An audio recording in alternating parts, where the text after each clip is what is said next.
The airport terminal hummed with the kind of exhausted energy that only exists at 3 a.m. Fluorescent lights buzzing overhead, the acrid smell of burnt coffee mixing with industrial cleaner, and the rhythmic squeak of my worn sneakers against linoleum that had seen better decades. My feet ached in a way that went beyond physical pain, settling somewhere deep in my bones where exhaustion lived permanently. 12 hours into my shift, 4 more to go. I pushed the cleaning cart past gate 47, barely registering the scattered passengers slumped in their chairs like abandoned puppets. A baby cried somewhere in the distance. Someone's phone alarm wouldn't stop beeping. The world felt muffled, distant, like I was watching it through dirty glass. "Excuse me?" A voice cut through my fog, low, smooth, with an accent that wrapped around the English words like expensive silk. I seemed to have dropped something. I turned, already forming my customer service smile, the one that never quite reached my eyes anymore. Then I saw him. He stood near the window, backlit by the tarmac lights, and for a moment, my brain simply refused to process what I was seeing. Tall, easily over 6 feet, with dark hair that looked artfully disheveled in a way that probably cost more than my monthly rent.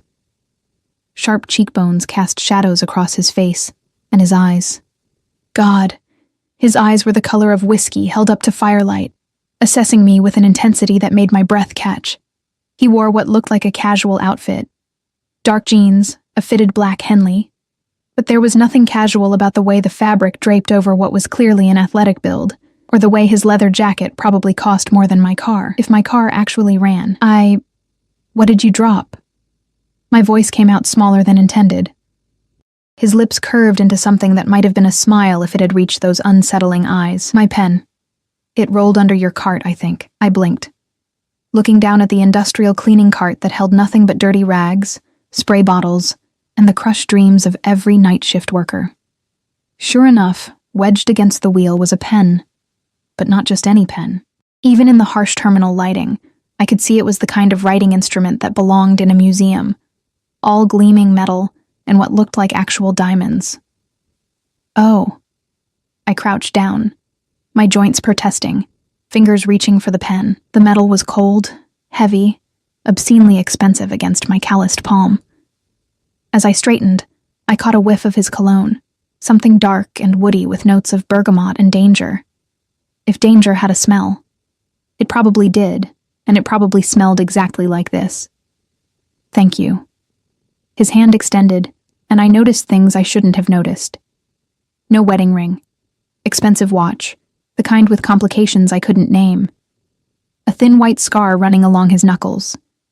Hands that had never pushed a mop or scrubbed a toilet. I placed the pen in his palm, careful not to touch his skin, but his fingers closed around mine anyway.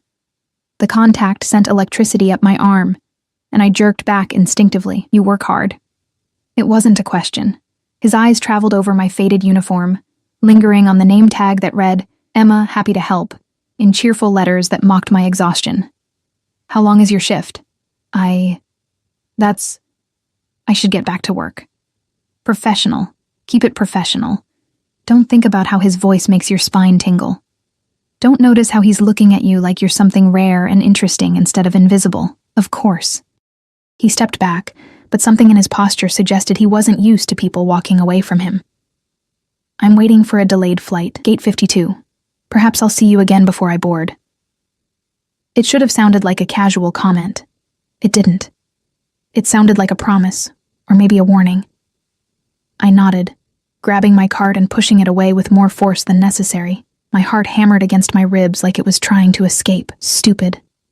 Getting flustered over some rich traveler who probably flirted with every cleaning lady he encountered, making them feel special for 30 seconds before forgetting they existed.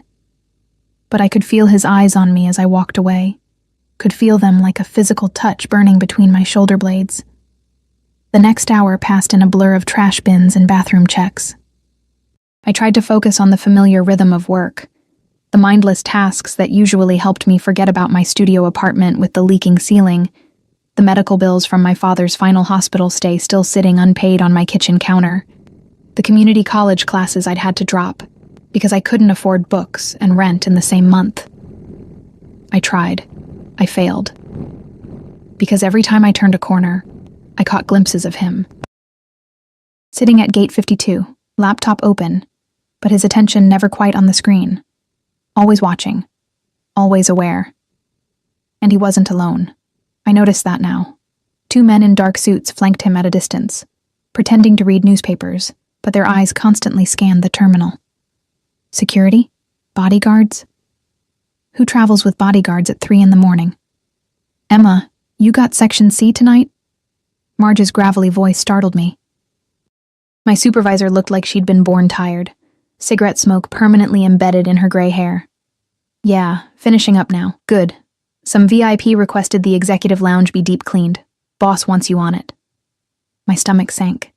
The executive lounge meant dealing with rich passengers who looked through you like you were made of glass. Can't someone else? You're my best cleaner. Stop arguing and get your ass up to the 3rd floor.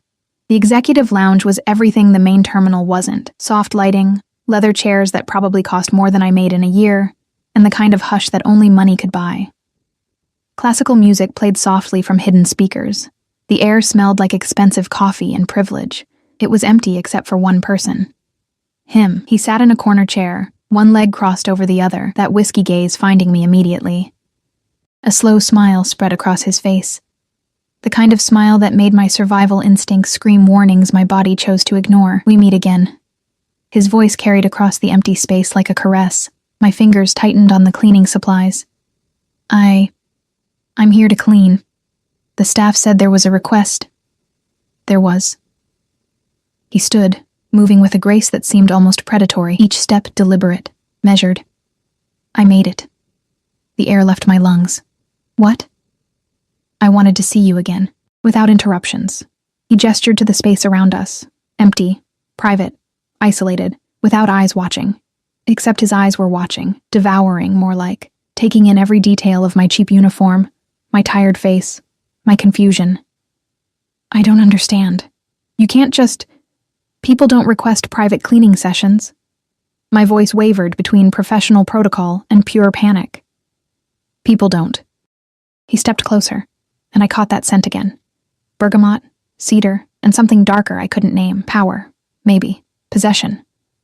I do. I should go. My feet wouldn't move. Traitor feet. You're afraid. Not a question. An observation, delivered with something that might have been satisfaction. I'm working. There's a difference. Is there? Another step. We were close enough now that I could see flecks of gold in his eyes, could count his eyelashes if I were stupid enough to keep staring. Tell me, Emma.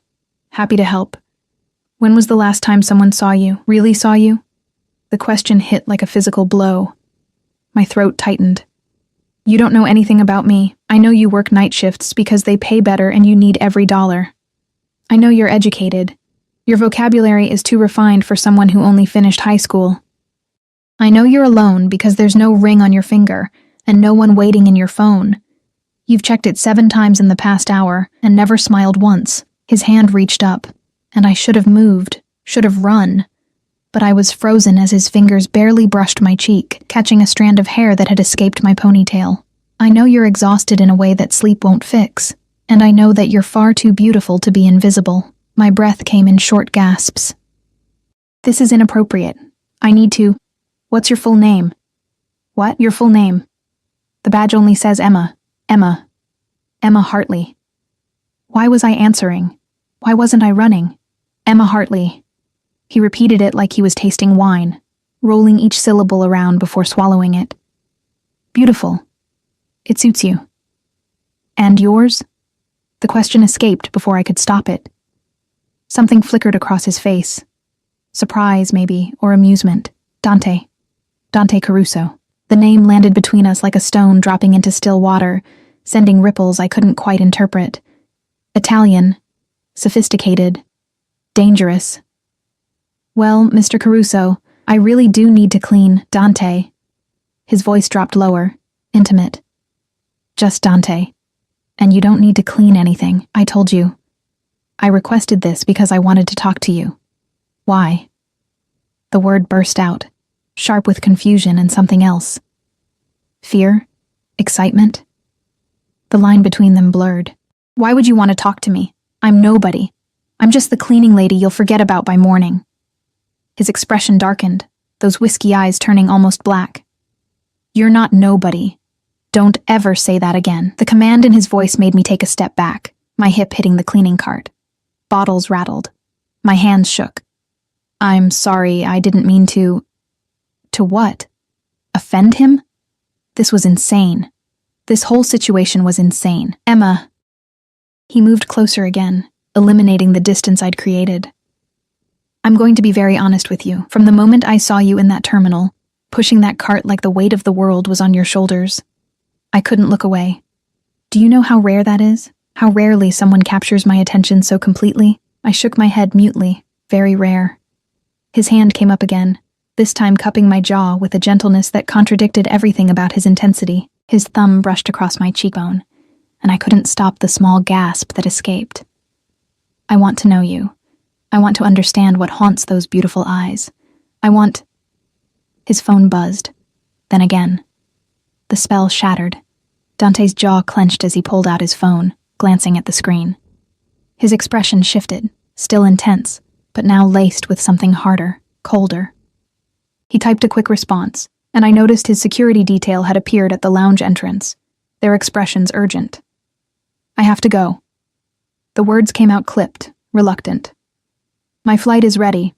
Relief and disappointment warred in my chest. "Of course. Safe travels." He pocketed his phone but didn't move toward the door. Instead, he reached into his jacket and pulled out a business card. Black, expensive cardstock with silver lettering. My number. Private line. I stared at the card like it might bite. "I can't..." "Yes, you can." He pressed it into my palm, his fingers wrapping around mine, warm and impossibly gentle for someone who radiated such controlled violence. "Call me. Tomorrow. Day after. Whenever you're ready to stop being invisible." "I don't even know you. Then get to know me." His smile returned, but there was something predatory in it now. Something that made my pulse spike. "I promise you, Emma Hartley, I'm worth knowing." Before I could protest, before I could think, he leaned down. His lips brushed my forehead. Barely a touch, gossamer light, but it burned like a brand, like a claim. Then he was walking away, his security falling into formation around him, and I was left standing in the empty executive lounge, a black business card clutched in my trembling hand, and the ghost of his touch still tingling against my skin. I looked down at the card. Dante Caruso. No title. No company. Just a phone number embossed in silver. My phone buzzed in my pocket, a text from an unknown number. "You're testing me by not having saved my number already. I look forward to hearing your voice, Emma. Soon." How did he get my number?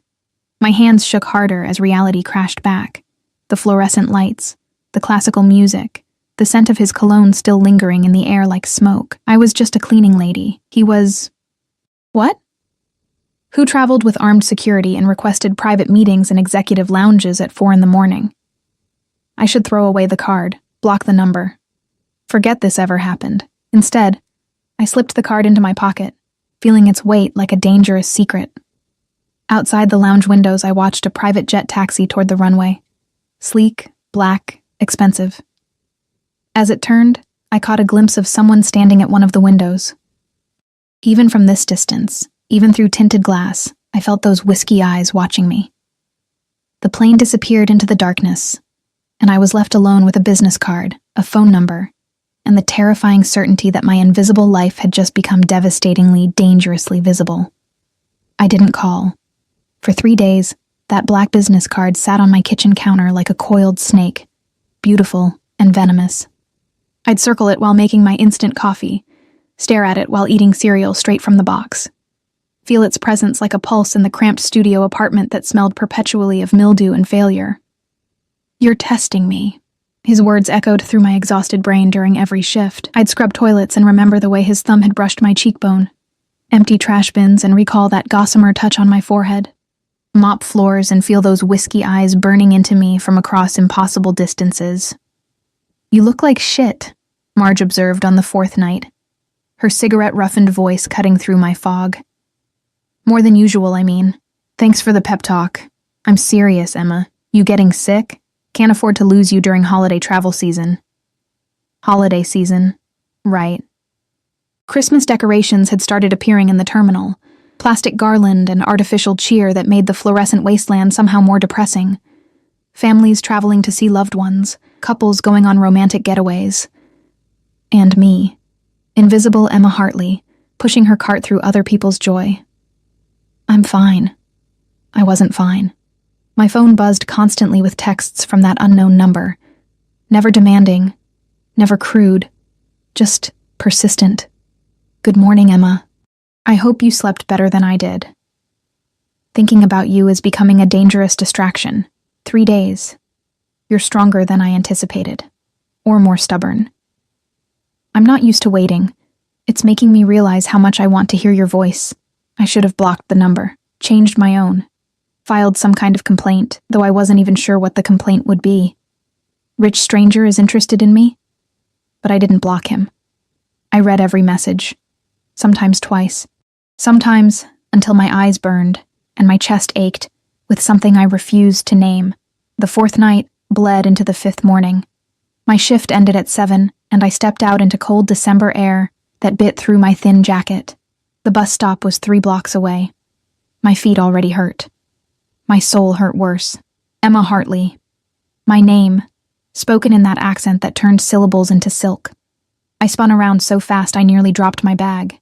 A black SUV idled at the curb, the kind with tinted windows and chrome that probably cost more than most people's houses. The back door opened, and Dante stepped out, looking like sin wrapped in a charcoal suit that fit him like a prayer. His hair was slightly damp, as if he'd just showered. His eyes found mine with the precision of a heat-seeking missile. "What are you doing here?" My voice came out strangled. "You wouldn't call." He said it simply, like his presence was the natural consequence of my silence. "So I came to you. You can't just... This is stalking. This is me making sure you're safe." He gestured to the SUV. "You were going to take the bus, alone, in the dark, through a neighborhood with a crime rate I researched extensively." "You researched?" Anger flared, hot and clarifying. "You have no right. I have every right to worry about someone I care about. You don't know me well enough to care about me. Then let me fix that." He stepped closer, and God help me I didn't back away. "Have breakfast with me. 1 hour, just talk. If after that you want me to disappear, I will." "You'll disappear?" Skepticism dripped from every word. "Just like that?" Something flickered across his face. Pain, maybe. Or recognition of a lie he wanted to tell but couldn't. "I'll try." The honesty of it disarmed me more than any smooth promise would have. "I look terrible. I smell like industrial cleaner. I haven't slept properly and you look beautiful." He said it with such conviction that I almost believed him. "And I don't care about anything except hearing what you have to say without fluorescent lights humming overhead." A man in a dark suit stood by the SUV's driver door, watching us with the blank expression of professional security. Another man sat in the front passenger seat, his attention on the street rather than us. "Who are you?" The question finally emerged, heavy with all the fear I'd been suppressing. "Really?" Dante's jaw tightened. "Have breakfast with me, and I'll answer every question you have. Honestly. Completely. Why should I trust you? You shouldn't." His brutal honesty caught me off guard again. "But you're going to anyway. Want to know how I know?" I couldn't speak. Could barely breathe. "Because you feel it too. This pull. This inevitability." His hand reached out slowly, telegraphing every movement, giving me time to retreat. When I didn't, his fingers brushed mine. Barely contact. Everything contact. You've felt invisible for so long that now someone sees you, really sees you. And it terrifies you because terror is easier than hope. Tears burned behind my eyes. "That's not fair." "No," he agreed softly. "Nothing about this is fair. But it's real, Emma. This connection is real. And you can walk away. Take your bus. Forget I exist. Or you can take 1 hour to see if I'm worth the risk." The pre-dawn air crystallized between us, sharp with cold and possibility. Behind him, the city woke slowly. Garbage trucks rumbling, early commuters shuffling past. The world continuing like my entire life wasn't balanced on the edge of a knife.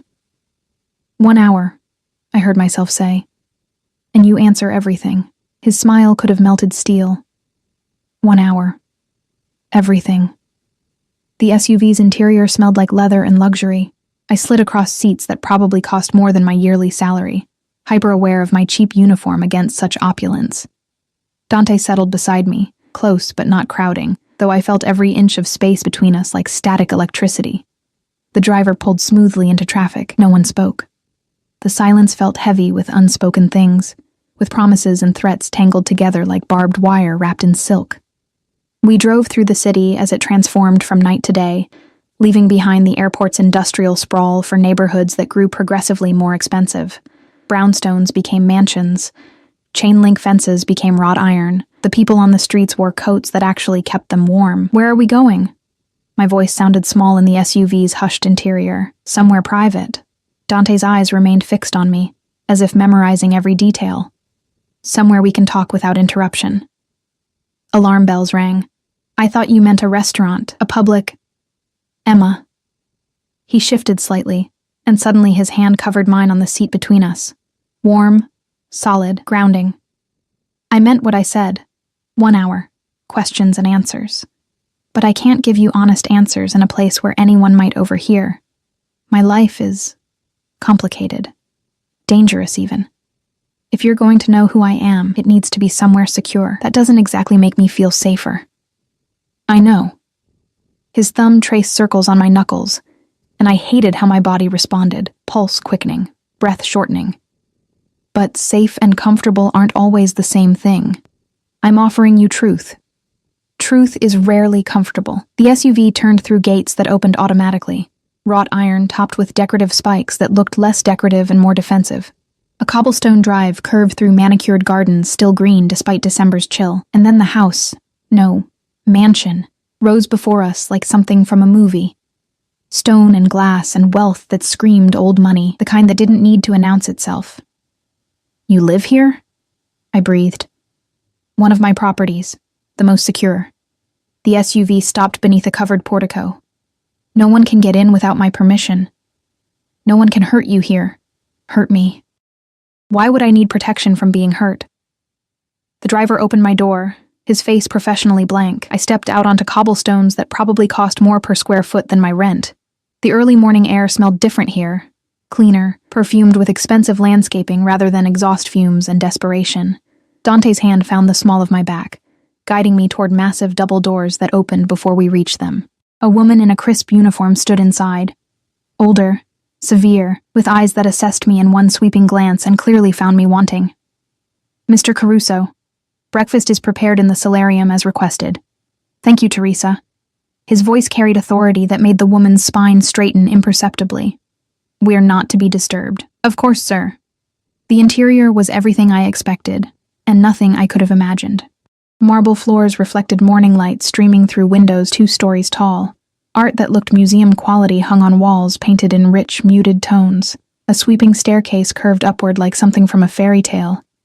But this felt more like the Beast's castle than Cinderella's ball. This way.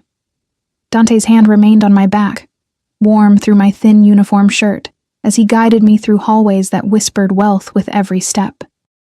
The solarium was a room made of glass and light, facing a garden where fountains played and winter flowers bloomed in defiance of season. A table was set for 2, actual china, crystal glasses, silver gleaming.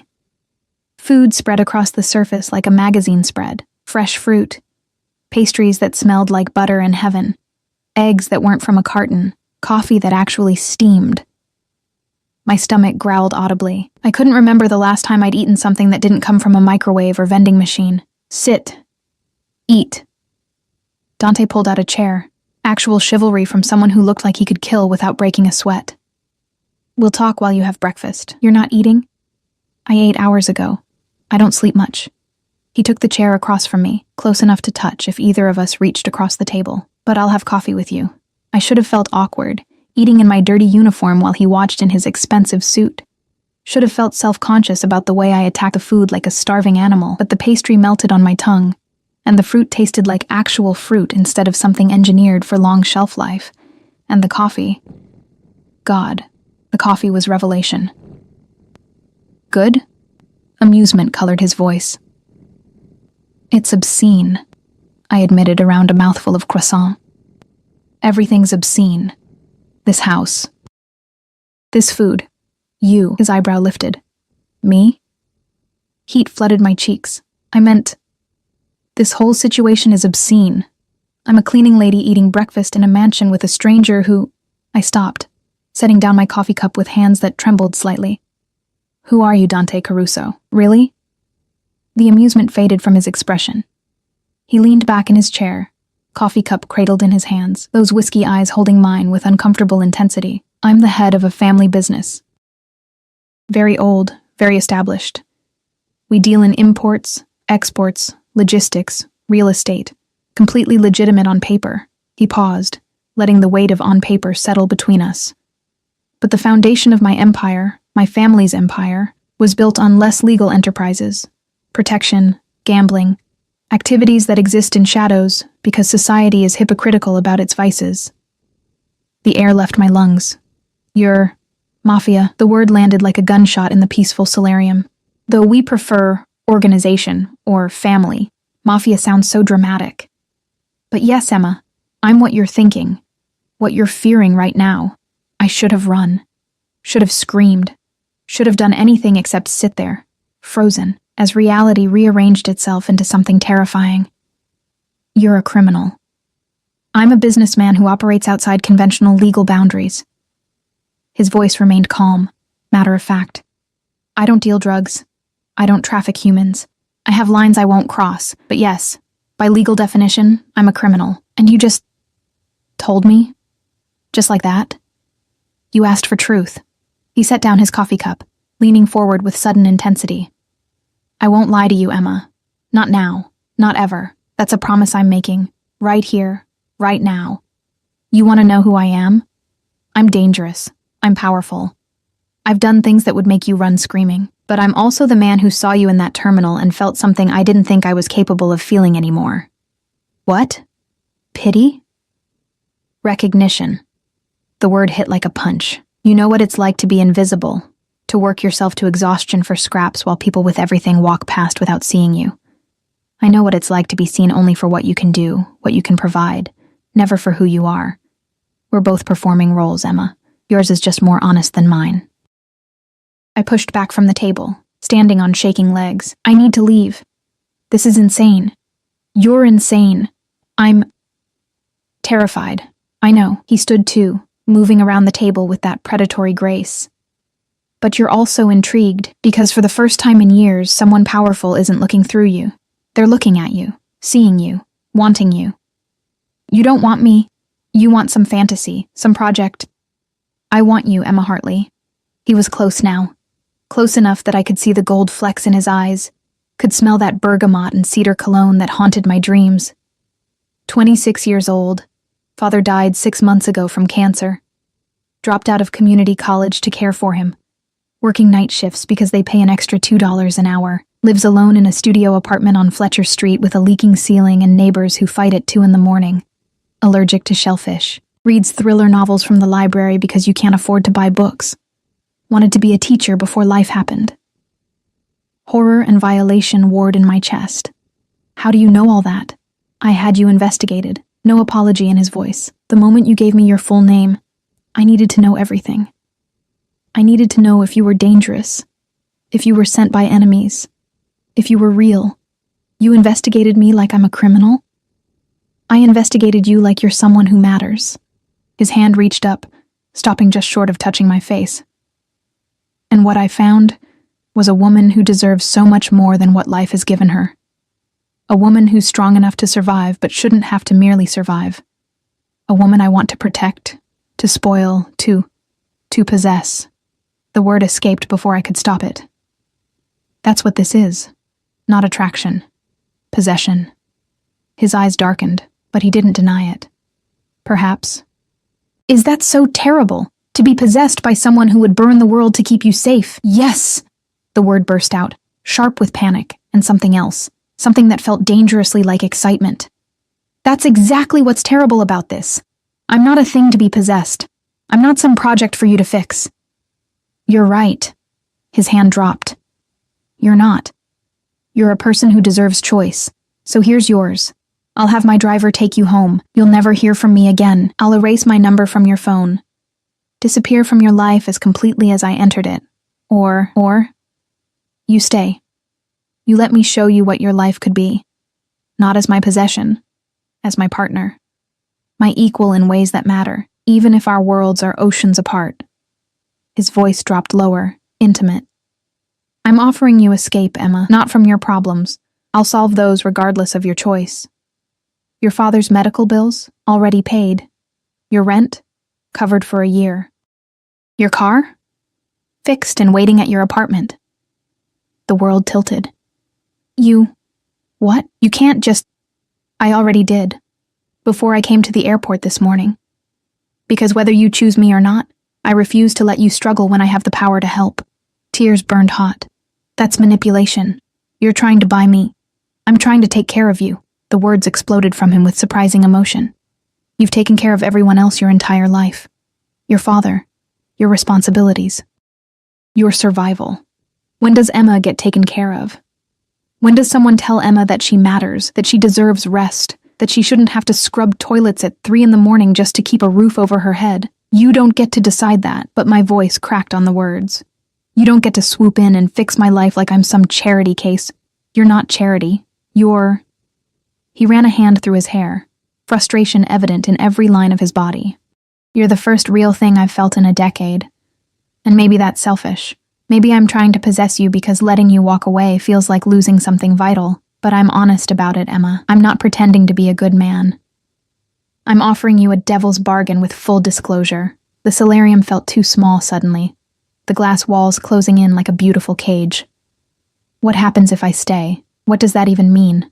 It means I court you properly, dates, conversations, getting to know each other beyond the circumstances that brought us together, and yes, it means I protect you, because my world is dangerous, and anyone associated with me becomes a target. But it also means you're free from financial worry, free to pursue dreams that got shelved, free to discover who Emma Hartley could be, without survival crushing her spirit. And in exchange, his smile turned predatory. You give me the chance to prove I'm worth the risk.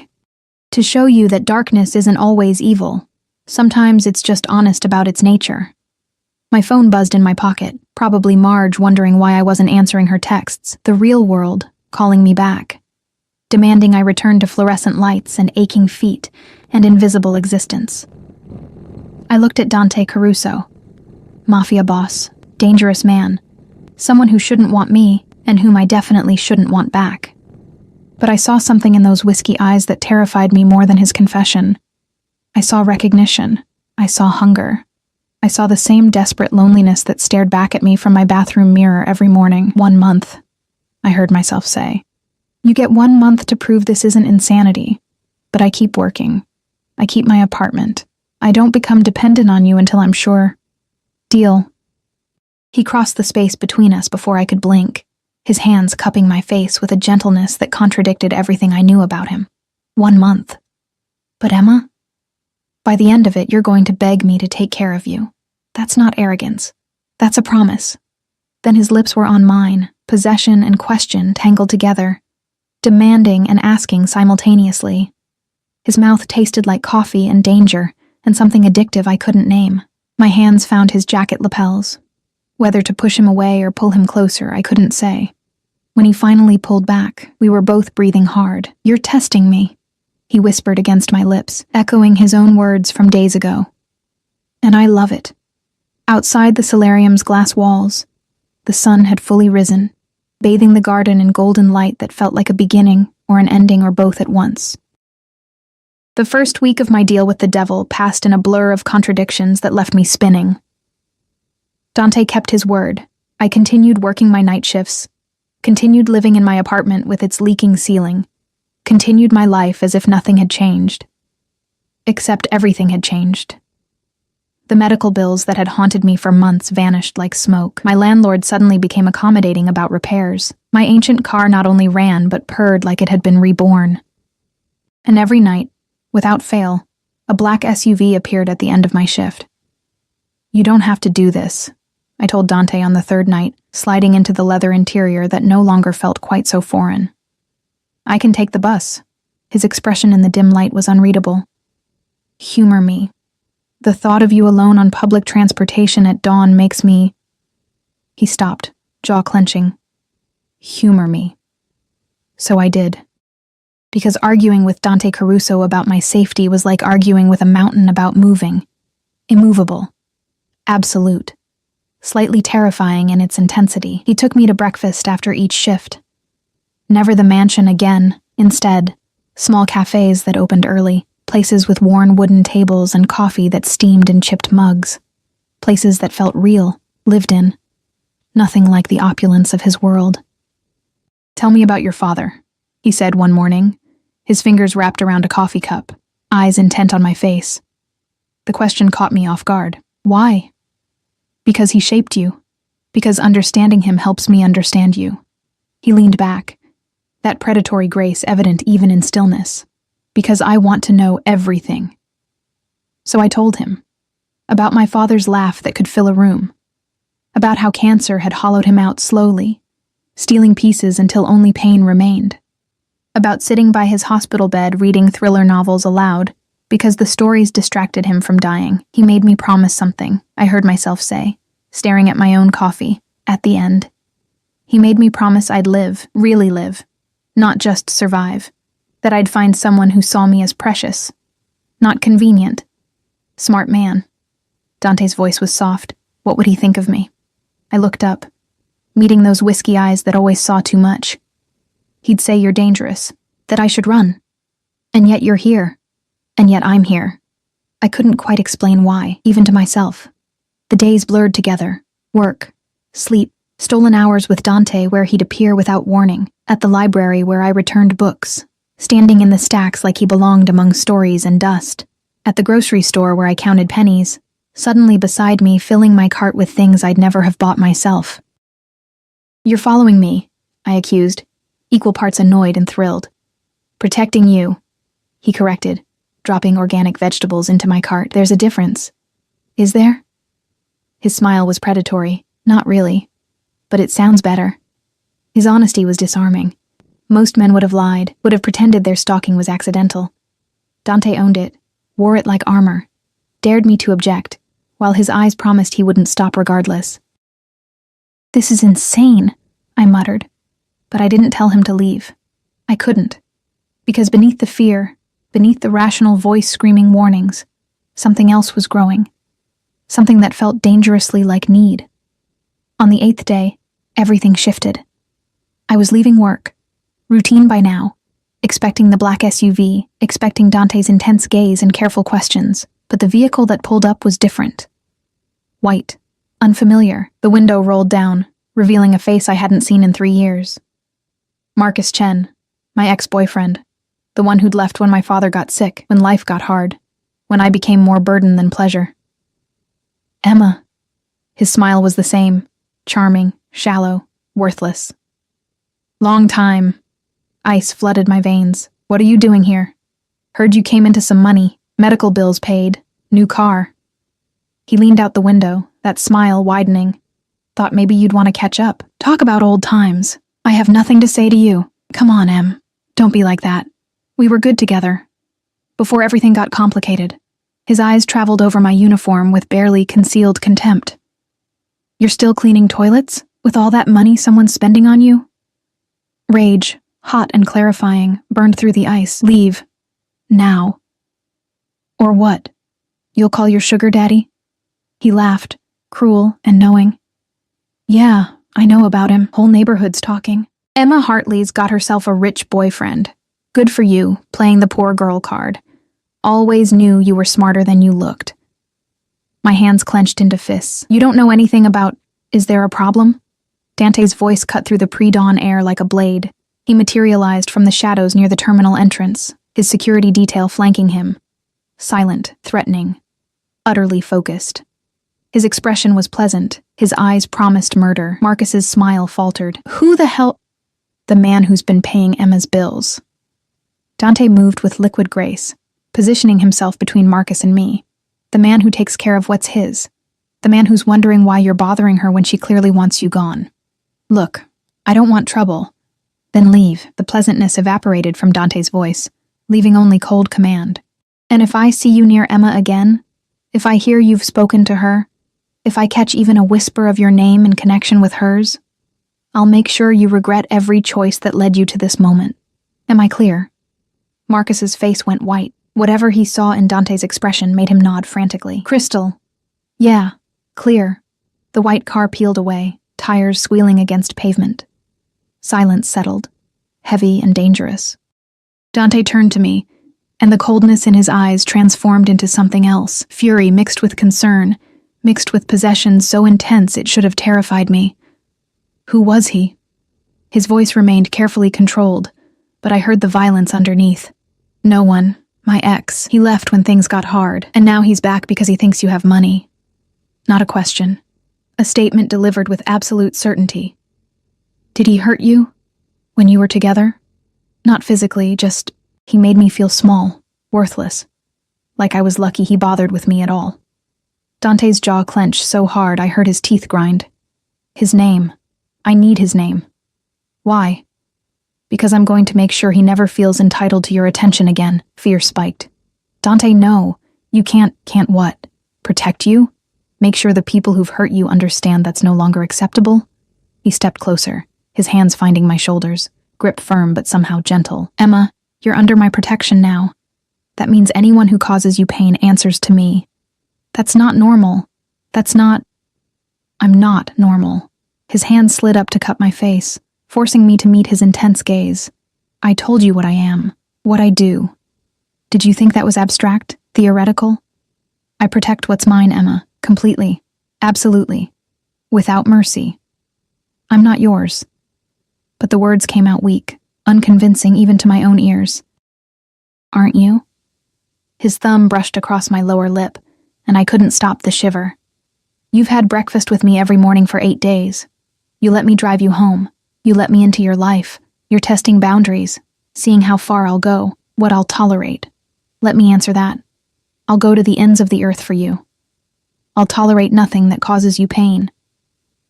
That's obsession, not protection. I never claimed to be sane about you. His forehead pressed against mine, his breath warm on my lips. From the moment I saw you, exhausted and invisible and so beautiful it hurt to look at you, I knew. You're mine, Emma Hartley, whether you've accepted it yet or not. I should have run. Should have called the police. Should have done anything except lean into him, my hands gripping his jacket like he was gravity and I was falling. This is crazy, I whispered. I know. His lips brushed mine, barely contact, everything contact. But you're here anyway. The kiss was different this time, deeper, hungrier. His tongue swept into my mouth like a conquest, claiming, possessing, making promises. His body pressed against mine. My back hit the terminal wall, his hands everywhere. My waist, my hair, my throat, touching like he needed to memorize every inch. Dante. His name was a gasp, a prayer, a surrender. Say it again. His mouth moved to my neck, teeth grazing sensitive skin. Say my name like that again. We're in public. I don't care. His hand slid under my jacket, palm flat against my spine, pulling me closer. Let them see. Let everyone know you're mine. Possession. Obsession. Madness. Every rational thought screamed warnings, but my body betrayed me, arching into his touch, craving more of whatever dangerous thing we were creating between us. His phone buzzed. Then again. Reality intruded like cold water. Dante pulled back with visible reluctance, his breathing harsh. He checked his phone, and his expression darkened immediately. I have to go. Business, urgent. Okay. I tried to steady my voice, my heartbeat, my sanity. Marco will drive you home. He gestured to one of his security detail. Stay inside today. Don't go anywhere alone. Alarm flared. Why? What's wrong? Nothing you need to worry about. Just... He pulled me close again, his lips pressing against my forehead with desperate intensity. Promise me. Stay safe today. For me. Dante, you're scaring me. Good. His eyes met mine, deadly serious. Fear keeps you careful. Careful keeps you alive. Promise me, Emma. I promise. He left in a different SUV, black, bulletproof, surrounded by even more security than usual. I watched until the vehicle disappeared, a knot of dread tightening in my stomach. Marco, the driver, was a mountain of a man with kind eyes. Come on, Miss Hartley. Let's get you home. The drive passed in silence. My mind spun with questions, fears, the ghost of Dante's touch still burning on my skin. When we reached my apartment building, Marco insisted on walking me to my door, checking inside before nodding approval. Lock everything. Don't open for anyone but Mr. Caruso or his men. You have his number? Yes. Use it if anything seems wrong, anything at all. His expression was grave. He'd never forgive himself if something happened to you. After Marco left, I locked the door and leaned against it, my apartment suddenly feeling like a cage instead of a sanctuary. The afternoon sun streamed through windows that needed washing. Dishes sat in the sink. Laundry overflowed the hamper. Normal life. Except nothing felt normal anymore. My phone rang. Dante's number lighting up the screen. Are you home? Locked in? No greeting, just immediate concern. Yes, Marco made sure, a breath of relief. Good. I'm sorry about this morning. About your ex. About... He paused. About everything I am and everything that comes with me. Don't apologize for protecting me. Even when it's excessive, obsessive, especially then. The words surprised me as much as they probably surprised him. Nobody's ever cared enough to be excessive. Silence stretched between us, heavy with meaning. Emma. His voice dropped lower, intimate despite the distance. I need you to understand something. My world is dangerous. People I've wronged want revenge. Rivals want leverage. And you're the perfect leverage, because hurting you would destroy me. Should I be hearing this? Yes. Because I won't lie to you, remember? You deserve to know what you're getting into. What I'm dragging you into just by wanting you. Maybe I want to be dragged. His sharp intake of breath was audible. Don't say things like that unless you mean them. I mean them. And I did. God help me, I did. I'm terrified. You're insane. This whole situation is impossible. But I stopped, unsure how to articulate the feeling growing in my chest like something alive and dangerous. But you feel it too. He finished the thought. This pull, this inevitability. Yes. Then trust me to keep you safe. Trust me to handle the darkness so you don't have to. Can you do that? I looked around my tiny apartment. Safe, familiar, suffocating. Thought about my life before Dante, invisible, exhausted, alone. Thought about my father's final words. Promise me you'll live, really live. I can try. That's all I ask. His voice softened. Get some sleep. I'll come by tonight after your shift. We need to talk about increasing your security. Dante. Not negotiable, Emma. Not anymore. Things are escalating. I'll explain tonight. He hung up before I could argue. I stared at my phone, at his name on the screen, at the reality of what I'd agreed to settling over me like a weighted blanket, comforting and suffocating simultaneously. Sleep came eventually, fitful and full of dreams where whiskey eyes watched me from shadows, where danger smelled like bergamot and cedar, where obsession felt dangerously like love. I woke to banging on my door, frantic, urgent, wrong. Emma! Emma, open up! It's Marge! My supervisor's voice, tight with panic. I stumbled to the door, checking the peephole. Marge stood there, her usually weathered face pale, her hands shaking. I unlocked the door. What's wrong? What? You need to come with me. Now. There's been an accident at the terminal. They're saying... She stopped, her eyes filling with tears. They're saying someone planted a bomb in the cleaning supply room, the one you usually work from. Emma, if you'd been there tonight. The world tilted. My knees buckled. Marge caught me, her cigarette-scented hand surprisingly strong. Who would... But I knew. I knew exactly who and why. My phone rang. Dante's number. I answered with shaking hands. Are you safe? His voice was ragged with barely controlled violence. Tell me you're safe. I'm home. I know about the bomb. I'm 5 minutes away. Pack a bag. You're coming with me. No arguments. Dante, what's happening? War. The word was flat, final, terrifying. You're in the middle of a war you didn't ask for. And I'm going to end it, Emma. I'm going to burn everything to the ground before I let them touch you. The line went dead. Outside my window, I heard sirens growing closer. Marge stared at me with wide, frightened eyes. And somewhere in the city, a Mafia boss was coming to collect what he'd claimed as his, ready to paint the streets red to keep me safe. I had 1 month to decide if Dante Caruso was worth the risk. Apparently, someone else had decided to make that decision for me. Dante's SUV screeched to a halt outside my building exactly 4 minutes later.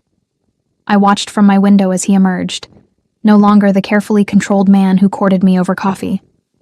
This version moved like violence incarnate, his security detail forming a protective barrier as he stormed toward the entrance. He didn't knock. The door flew open.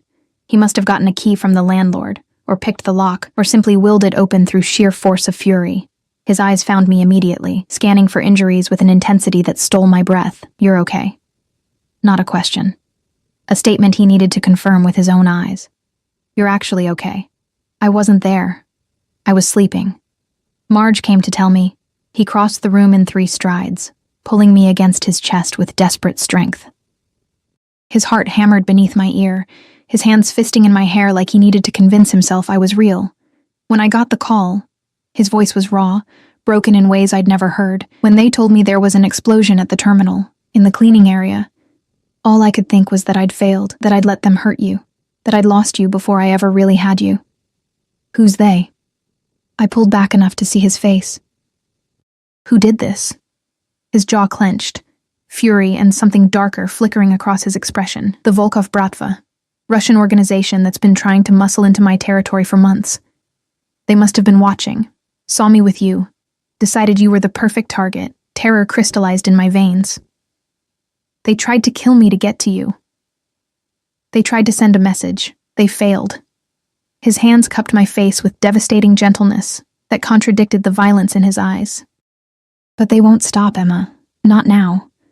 Not until I make them regret ever learning your name. What are you going to do? What I should have done weeks ago. Eliminate the threat completely. He released me, pulling out his phone. Marco, status on the Volkov locations? Good. Mobilize everyone. I want this finished by dawn. Dante, wait. I grabbed his arm. You're talking about killing people, about starting a war. The war started the moment they put your life at risk. His eyes met mine, and I saw something terrible in their depths.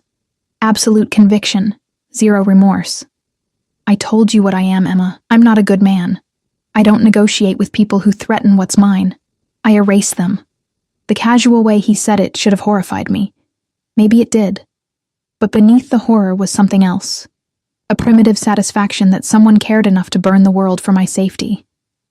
You can't just... I can. I will. He turned to Marge, who'd been standing frozen by the door. You saw nothing tonight. You know nothing about Emma's whereabouts. If anyone asks, police, feds, other cleaners, she quit a week ago, moved away. You have no idea where. Understand? Marge nodded frantically. I never saw her. Never talked to her. Good. He pulled out a stack of bills, hundreds, probably $10,000, and pressed them into her shaking hands. For your silence and your trouble. If that changes, if you talk to anyone, the money will be the least of your regrets.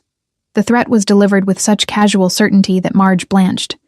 She stuffed the money in her jacket and practically ran from the apartment. We were alone.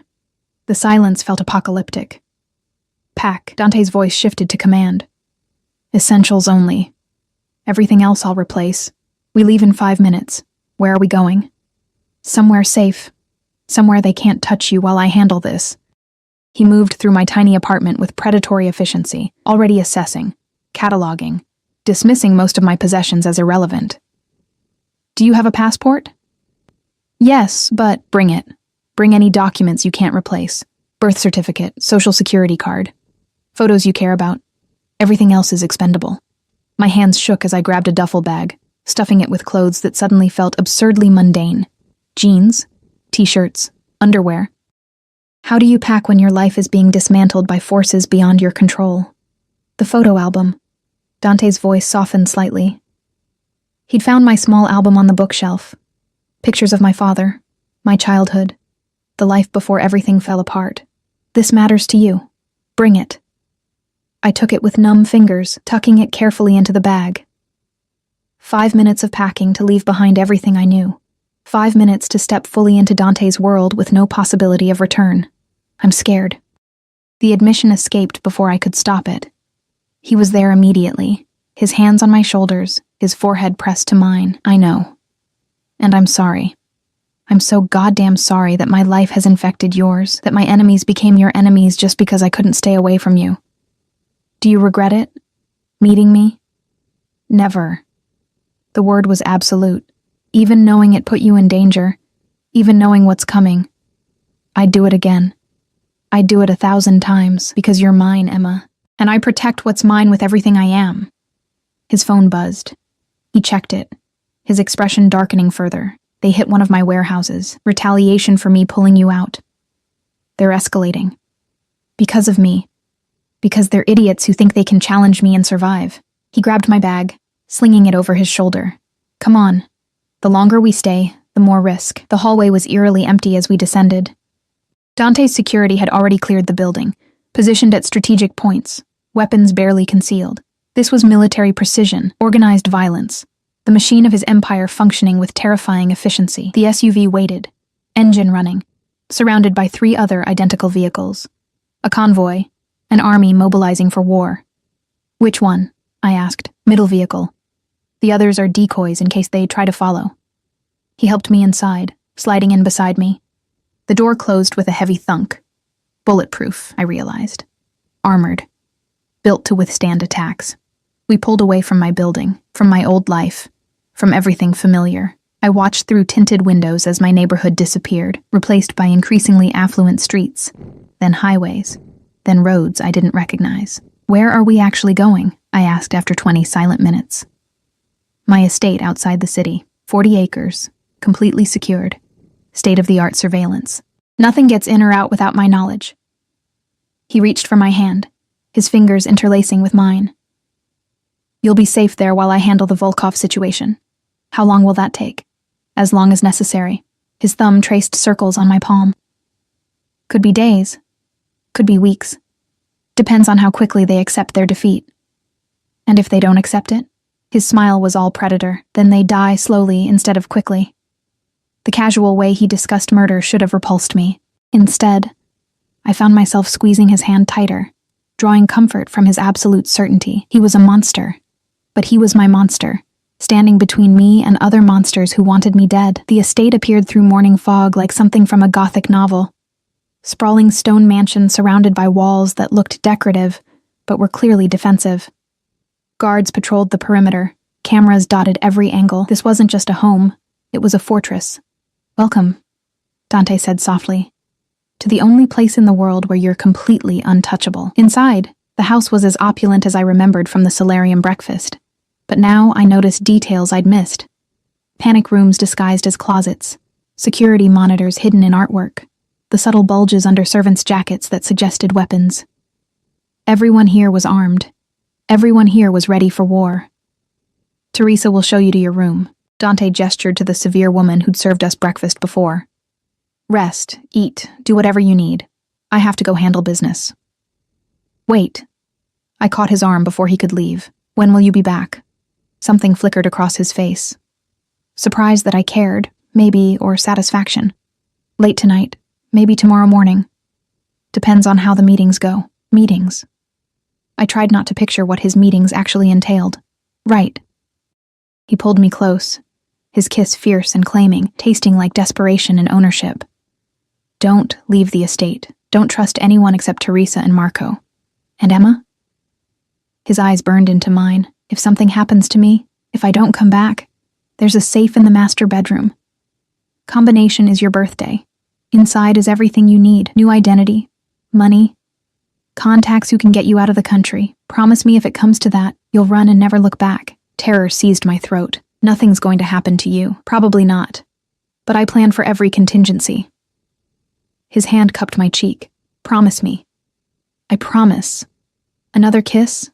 Briefer.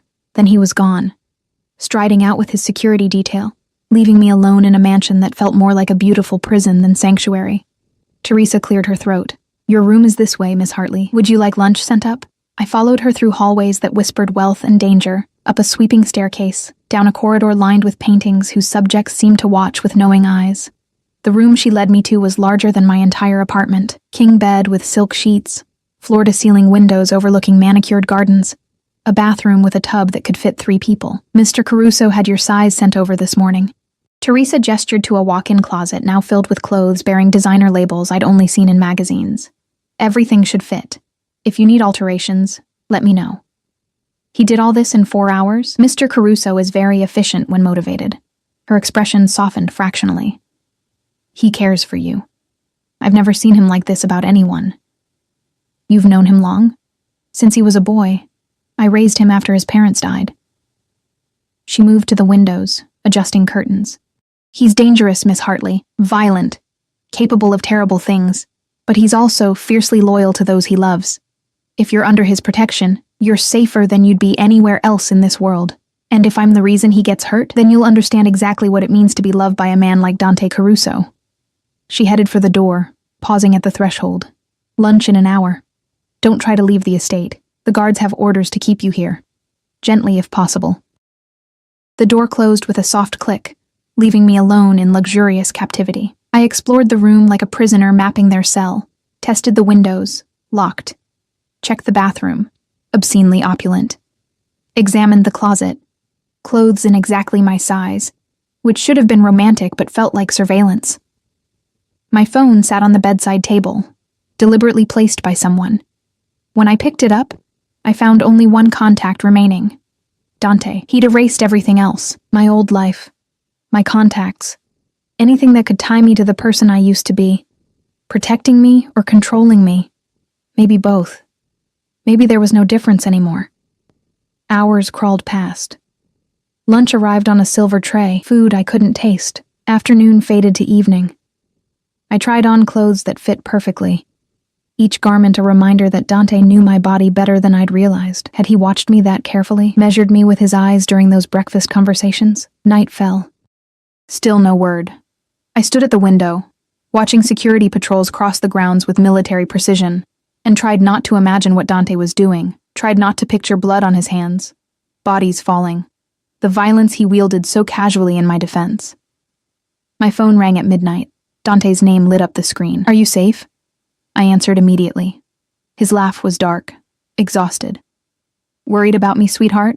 Don't call me that when I can hear gunfire in the background. Just firecrackers. Celebratory.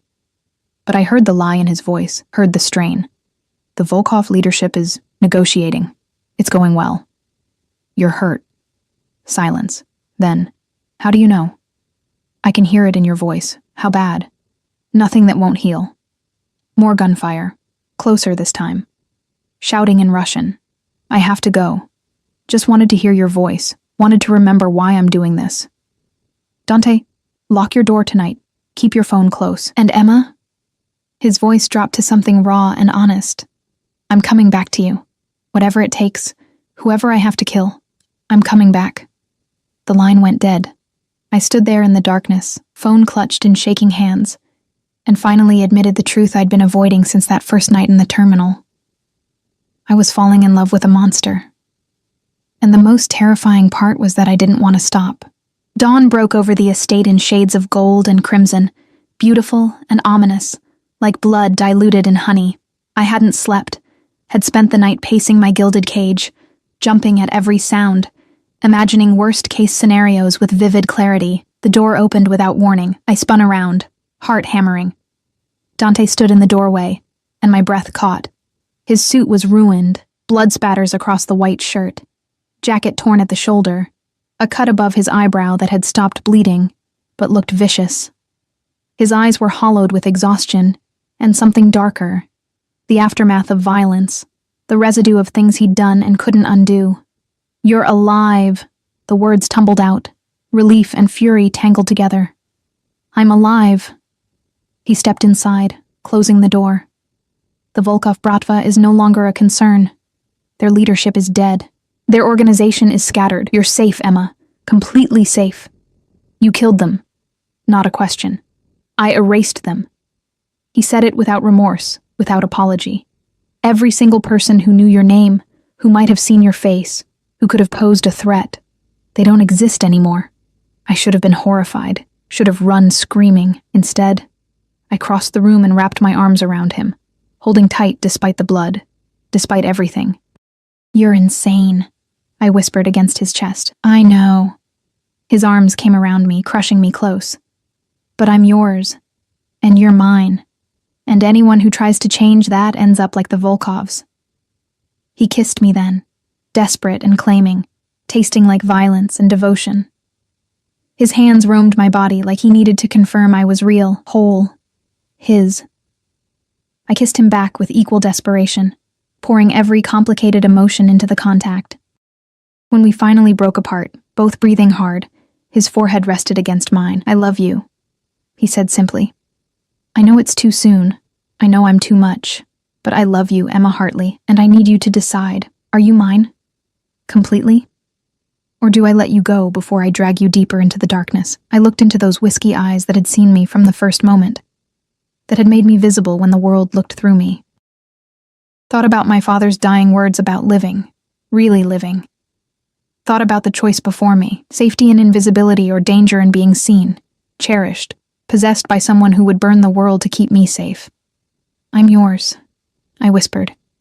"God help me, I'm completely yours." His smile was triumphant, possessive, absolutely devastating. "Then let me show you exactly what that means."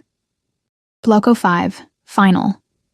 3 months later, I stood in front of floor-to-ceiling windows in what had become our bedroom, no longer just Dante's but ours, watching spring transform the estate gardens into something impossibly beautiful.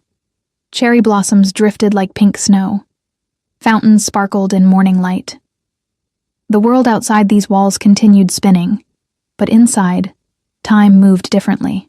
I'd stopped working at the airport the night of the bombing, stopped pretending I could maintain my old life while living in Dante's world. The transition hadn't been easy. I'd fought him on it, insisted I needed independence, needed to feel like more than just his protected possession.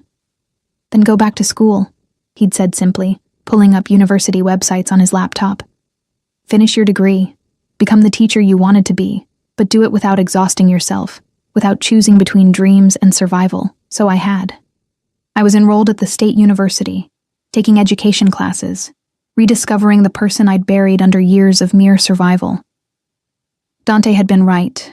Freedom from financial desperation allowed me to actually live instead of just exist. But it hadn't all been easy adjustments and romantic gestures.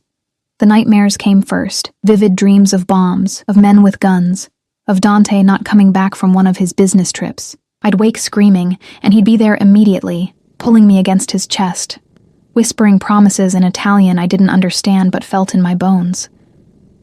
"I've got you," he'd murmur into my hair. "Always.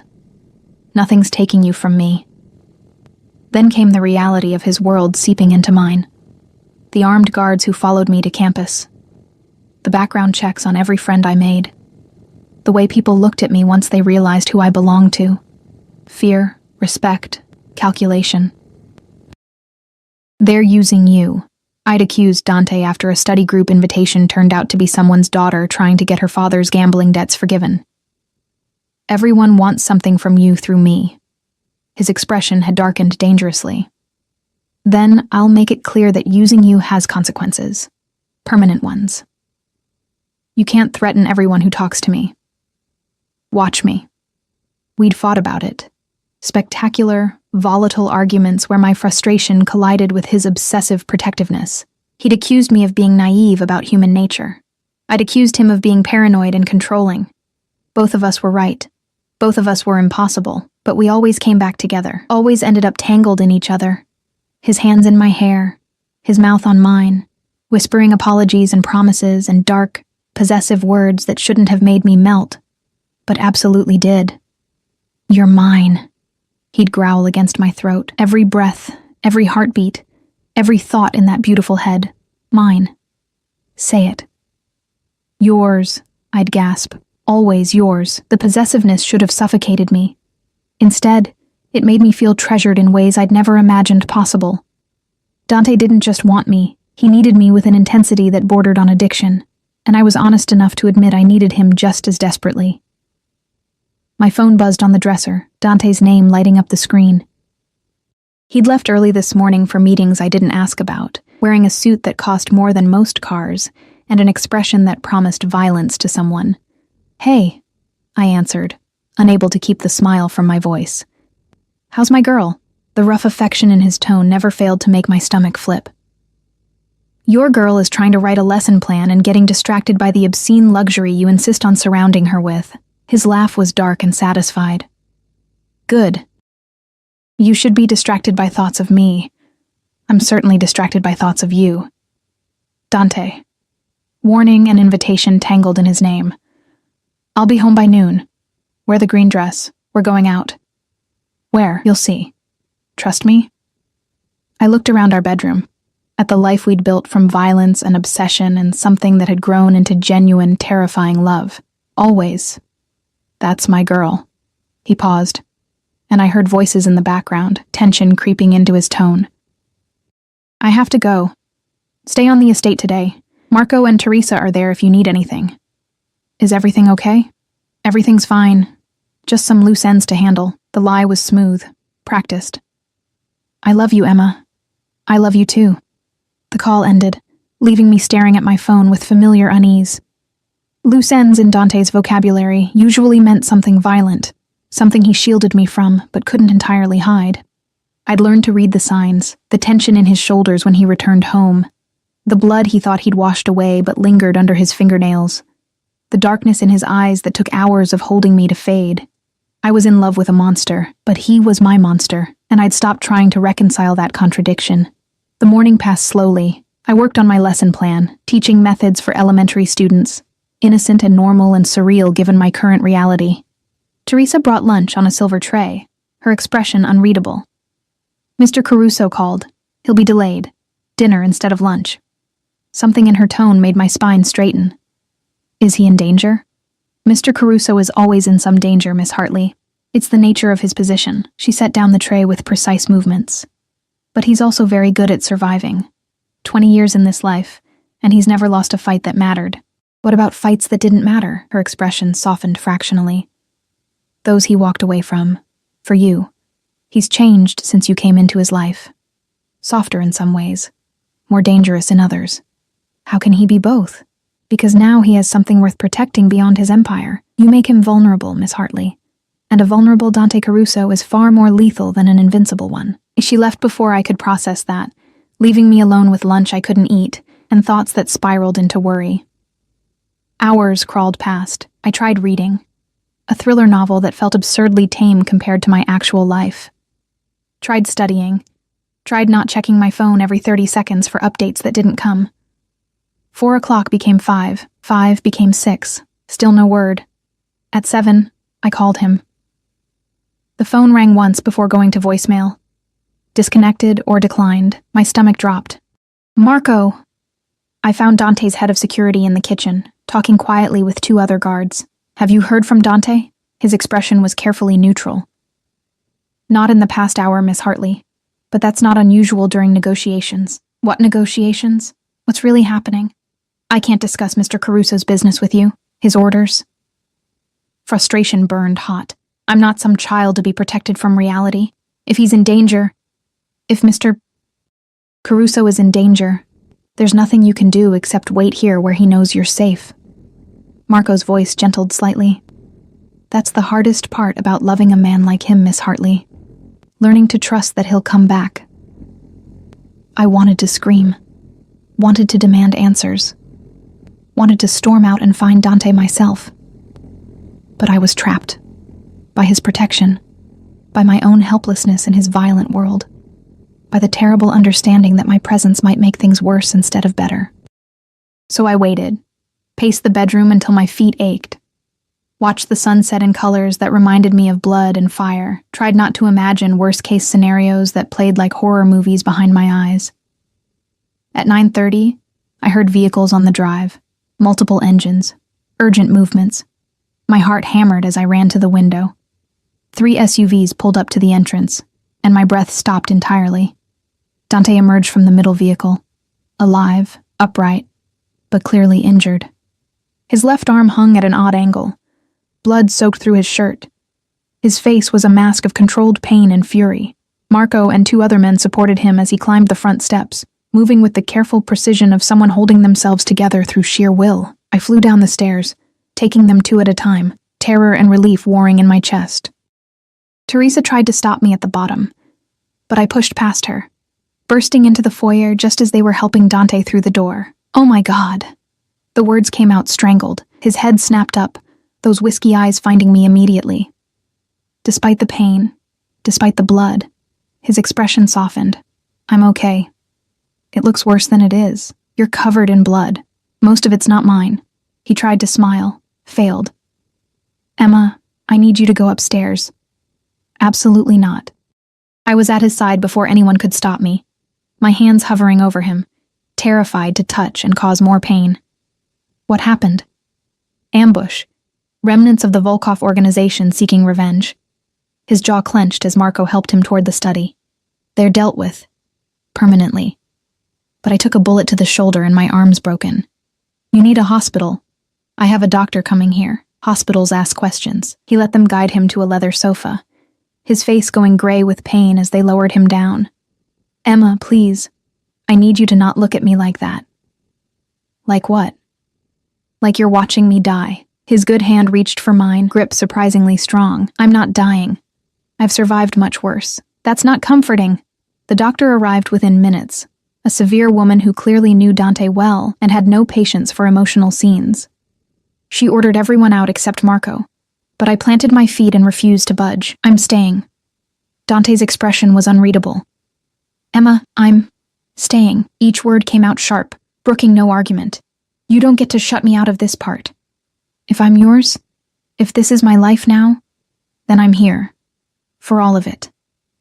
Something shifted in his gaze. Surprise, pride, possession. "All right. But it's not going to be pretty." He was right. Watching the doctor dig the bullet from his shoulder, listening to his sharp intakes of breath that were the only indication of pain, seeing the damage close up, it was horrific.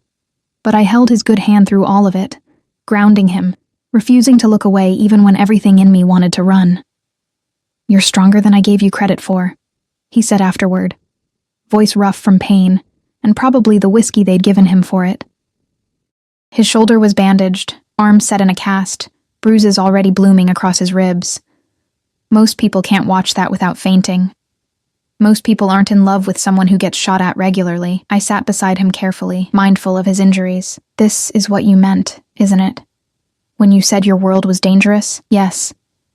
No deflection. No softening of the truth. "This is my reality, Emma. Violence, retaliation, constant vigilance. I can protect you from most of it, but I can't promise you'll never see me like this again." "Then don't promise." I took his good hand in both of mine. "I don't need false promises. I need honesty. I need to know when you're in danger so I'm not blindsided. I need to be your partner, not your protected princess in a tower." His thumb traced circles on my palm. "If I tell you everything, you'll worry constantly. I already worry constantly. At least if I know, the worry won't come with lies." He studied me for a long moment, those whiskey eyes seeing everything as always. Finally he nodded. "All right. Partnership. Honesty. But Emma," his grip tightened, "you have to understand that some things I do, you won't be able to accept. Some choices I make will horrify you. Can you live with loving someone whose hands are perpetually covered in blood?" I thought about the past 3 months, about learning to sleep beside a man who woke with nightmares about his own childhood trauma, his parents' murder, the violence he'd both suffered and inflicted, about accepting that the same hands that held me with devastating tenderness had also killed without hesitation, about reconciling the Dante who brought me coffee exactly how I liked it, with the Dante who'd erased an entire criminal organization to keep me safe. "I already do," I said softly. "I love you exactly as you are. Monster and man, violence and devotion, all of it." His expression cracked, vulnerability bleeding through the controlled facade. "I don't deserve you. Probably not. But you're stuck with me anyway." He pulled me closer with his good arm, mindful of his injuries, and kissed me with something that felt like reverence. Like I was salvation he didn't deserve but couldn't release. "Marry me," he whispered against my lips. The world stopped. "What?" "Marry me, Emma Hartley, not because I'm trying to possess you, though God knows I want to. Not because it makes sense or follows any reasonable timeline, but because tonight, bleeding and broken, the only thing I could think about was getting back to you. You're my home, my reason, my everything. So marry me, and let me spend the rest of my life proving I'm worth the risk." Tears burned hot. "That's not a proposal. That's manipulation through emotional vulnerability. It's the truth." His forehead pressed to mine. "Say yes, or tell me no, and I'll ask again tomorrow, and every day after until you say yes, because I'm nothing if not persistent when I want something." "You're insane." "Say yes anyway." I looked into those eyes that had seen me from the very first moment, thought about my father's dying wish for me to really live, thought about the choice before me, safe invisibility or dangerous visibility, comfortable loneliness or terrifying love. "Yes," I whispered. "Yes, I'll marry you, you obsessive, overprotective, impossible man." His smile could have lit the darkness. "I need to get you a ring, something obscene and beautiful. Something everyone sees and knows you're mine. But I need to give it to you." His hand cupped my face. "I need everyone to know that Emma Hartley belongs to Dante Caruso. That she chose the monster. That she's untouchable because hurting her means facing something worse than death. You really are a caveman. I prefer traditional." His thumb brushed across my lower lip. "But yes, you make me primitive, possessive, desperate to mark you as mine in every possible way." We sat there in the aftermath of violence and proposal, his blood seeping through bandages, my tears dampening his shirt. And somehow it felt perfect. This wasn't a fairy tale. This was real, messy, and dangerous, and absolutely true. The next few weeks blurred together. Dante recovered with stubborn speed, refusing to be slowed by injury. The ring appeared 3 days after his proposal, a diamond so large it seemed obscene, set in platinum with smaller stones that caught light like captured stars. He slid it on my finger with reverent intensity, sealing the promise we'd made. Planning a wedding when your fiancé was a Mafia boss proved complex. Guest lists had to be vetted, venues needed security clearances. Every detail was scrutinized for potential threats. But Dante insisted on something beautiful for me, something that felt like celebration rather than paranoia. "You deserve joy," he'd said, reviewing security plans with Marco. Real joy. Not just safety masquerading as happiness. We married 6 weeks later in the estate gardens, surrounded by cherry blossoms and armed guards hidden among the trees. The ceremony was small. Teresa stood as my witness, Marco as Dante's. A judge who owed Dante favors officiated. I wore a dress that cost more than my old car, and Dante wore a suit that made him look like sin wrapped in expensive fabric. When he slid the wedding band on my finger, platinum to match the engagement ring, his eyes held everything we'd become. Violence and devotion, possession and partnership, love that defied every reasonable boundary. "Mine," he whispered as the judge pronounced us married. "Yours," I agreed, "always." The reception was larger. Family members from Dante's organization, business associates, people whose hands were as bloody as his. They looked at me with curiosity, respect, calculation. I was no longer invisible Emma Hartley, cleaning lady. I was Emma Caruso, wife of one of the city's most dangerous men. "How does it feel?" Teresa asked during dinner, her severe expression softer than usual. "Being visible?" I looked across the table at Dante. My husband now, legally and irrevocably mine, and saw him watching me with that familiar intensity that still made my breath catch. Terrifying, I admitted, but real. For the first time in years, I feel completely, dangerously real. Night fell over the estate, transforming the reception into something magical. Lights twinkled in trees, music played. Dante pulled me onto the makeshift dance floor, his arms wrapping around me like I was precious and breakable and infinitely strong all at once. "Thank you," he murmured into my hair as we swayed. "For what?" "For seeing me. For choosing me. For loving the monster under the man." His hand tightened on my waist. "I know this isn't the life you planned. I know I dragged you into darkness. You gave me light," I interrupted. "You made me visible when the world looked through me. You saw worth where I'd stopped seeing anything. Yes, your world is dangerous. Yes, loving you means living with fear. But it also means living, really living, instead of just surviving." His kiss tasted like promise and possession and home. We danced until stars scattered across the sky like diamonds, until guests departed, until only us remained in gardens that smelled of cherry blossoms and new beginnings. Later, in our bedroom, truly ours now, Dante laid me on silk sheets with devastating gentleness. His hands roamed my body with reverent possession, mapping every curve, claiming every inch. When he finally made love to me as husband to wife, it felt like sealing something sacred and profane all at once. "I love you," he whispered against my throat, my shoulder, my lips, obsessively, completely, forever. "I love you," I gasped, nails digging into his shoulders. My monster. My home. Afterward, we lay tangled together, his hand splayed possessively over my stomach, my head on his chest listening to his heartbeat steady and strong. "I never thought I'd have this," he admitted into the darkness. "Love, partnership, someone who knows what I am and loves me anyway." "I never thought I'd be seen," I countered. "Really seen, not just noticed. You gave me that. We gave each other that." His arms tightened. "You're my salvation, Emma Caruso. The light in my darkness. The reason I'll keep fighting, keep surviving, keep being the monster when necessary. Because I have something worth protecting that's worth any sin." I smiled against his chest, feeling the rightness of it settle into my bones.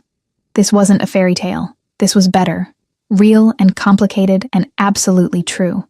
6 months into marriage, I stood at the same windows where this part of my story had begun, watching gardens bloom with summer color. My hand rested on the subtle swell of my stomach. 3 months pregnant, carrying the future we were building from violence and devotion. Dante appeared behind me, his arms wrapping around me, hands covering mine over our growing child. "What are you thinking about?" he asked softly. "That night in the terminal, when you dropped your pen and looked at me like I was something rare instead of invisible." I leaned back into his warmth. "If someone had told me that moment would lead here, to you, to this life, to us, I never would have believed them. Would you have run if you'd known?" I thought about it honestly, about the violence and danger and obsessive possession, about the love and security and finally being seen. "No," I said finally. "I'd have stayed. Because you're worth every risk, Dante Caruso. You always were." His lips found my temple, my cheek, my lips.